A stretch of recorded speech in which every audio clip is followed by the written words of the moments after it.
Bien-aimés frères et sœurs en Jésus-Christ, bienvenue à votre émission Bon Sabbat.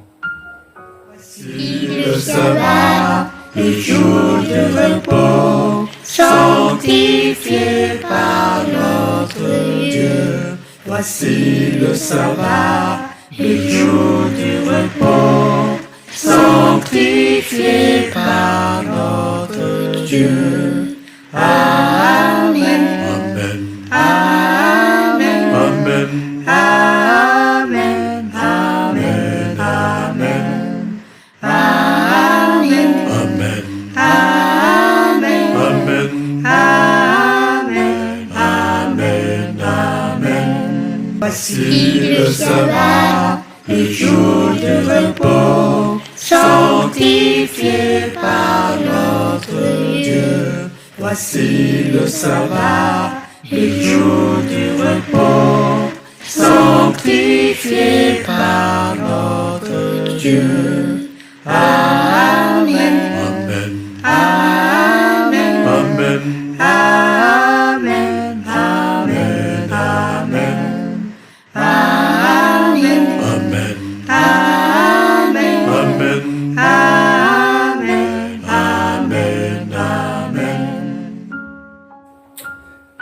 En 2005, Albert Mohler, président d'un séminaire théologique baptiste au sud des États-Unis, et deux autres chercheurs, George Gallup et Jim Castelli, ont fait un sondage sur l'illettrisme biblique. Les résultats sont pires qu'on ne pouvait l'imaginer. Moins de la moitié des adultes savent nommer les 4 évangiles. Plusieurs chrétiens ne savent identifier que 2 ou 3 des 12 disciples de Jésus-Christ. 60% des adultes ne peuvent nommer ne serait-ce que 5 des 10 commandements. 82% des adultes croient que « Aide-toi et le ciel t'aidera » est un verset de la Bible. 12% des adultes pensent que Jeanne d'Arc était la femme de Noé. 50% pensent que Sodome et Gomorrhe étaient mari et femme. Un nombre considérable de répondants à ce sondage ont indiqué que le sermon sur la montagne a été prêché par Billy Graham. Conclusion, plusieurs personnes venaient la Bible, mais dans l'ensemble ne la lisent pas. Beaucoup de ceux qui ont une haute profession de foi sont aujourd'hui négligents à la lecture des Saintes Écritures. Cette situation a inauguré une ère de ténèbres dans le monde, dans l'Église et dans la vie de plusieurs croyants. Bien des gens ont lu des livres dans leur classe primaire, secondaire et universitaire et se préparent à quitter ce monde sans avoir lu entièrement les Saintes Écritures. Vous rendez-vous compte de cette situation?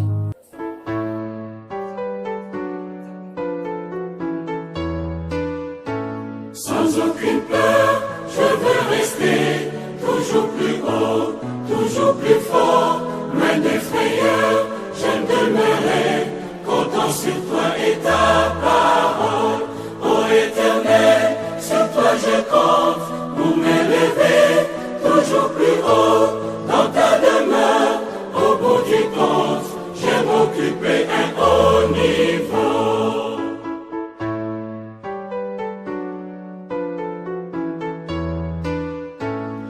De ce monde, je mène ma vie, malgré l'attaque de l'adversaire, brisant les liens de l'ennemi. Je monte, je cours vers toi, mon Père. Ô Éternel, sur toi je compte, pour m'élever, toujours plus haut, dans ta demeure, au bout du compte, j'aime occuper un haut niveau.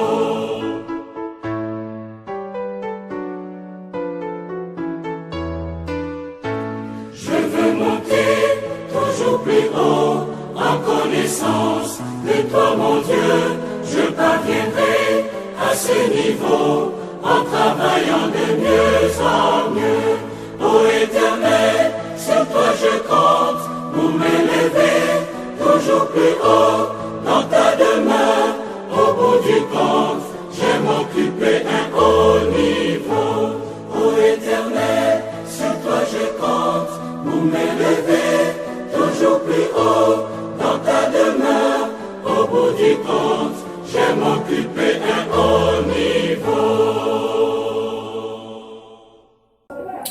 Durant des siècles, des sociétés bibliques ont été fondées, des Bibles éditées, des versions imprimées, des traductions élaborées, une vaste et immense distribution en plusieurs langues et dans plusieurs pays. Les facilités d'imprimerie ont couronné ce travail de succès. Et de nos jours, l'ère numérique et digitale apporte de nombreuses applications et logiciels de la Bible. Tous ces efforts de diffusion de la Bible, peut-on se dire, sont une solution à un lointain problème.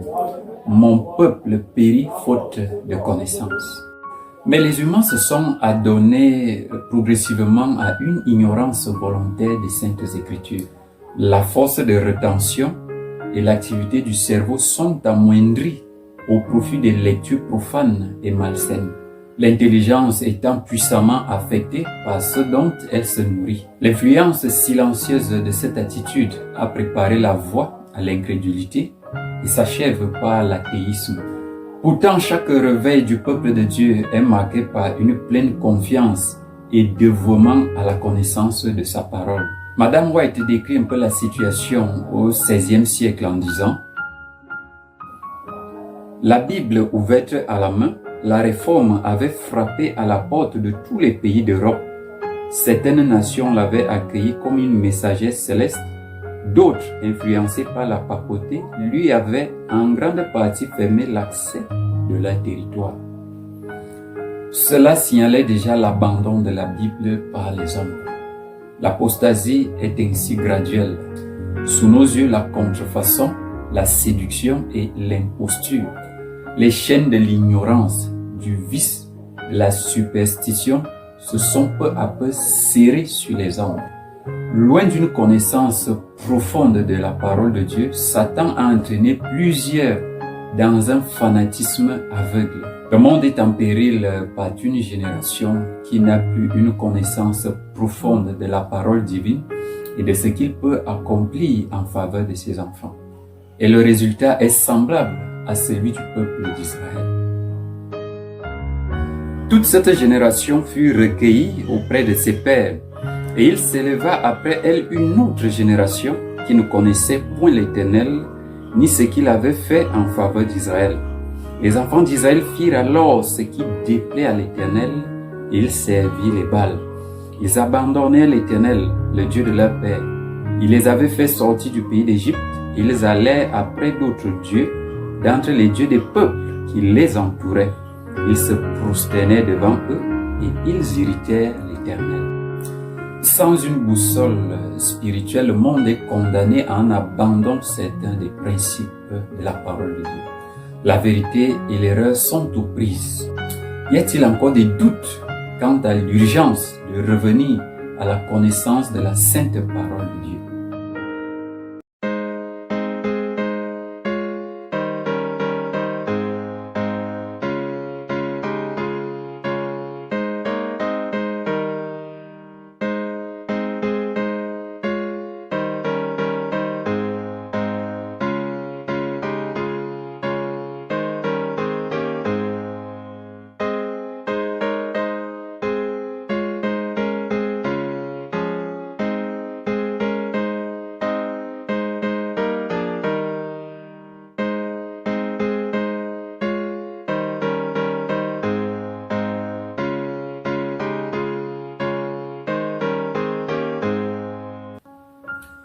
Ce n'est pas étonnant si le prophète Osée en appelle au procès avec Dieu. Car l'Éternel a procès avec les habitants du pays, parce qu'il n'y a point de vérité, point de miséricorde, point de connaissance de Dieu dans le pays. Quand Satan se sert de la situation, on voit sa main dissimulée dans les résultats qui en découlent. Il est possible de repousser la parole de Dieu, mais les résultats désastreux qu'on observe au quotidien prouvent que l'homme a besoin d'elle. À la loi et au témoignage, si l'on ne parle pas ainsi, il n'y aura point d'aurore pour le peuple. La dégradation qui découle de l'ignorance biblique est parfois lamentable que les souffrances physiques. Quand Dieu envoie les messages, il exige que l'on prenne garde. Par exemple, les messages d'Apocalypse 14 représentés par les 3 anges.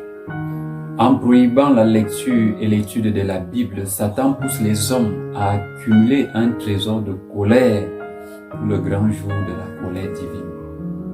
Or, la faveur divine est fonction de la connaissance de sa volonté et de la mise en pratique de ses principes.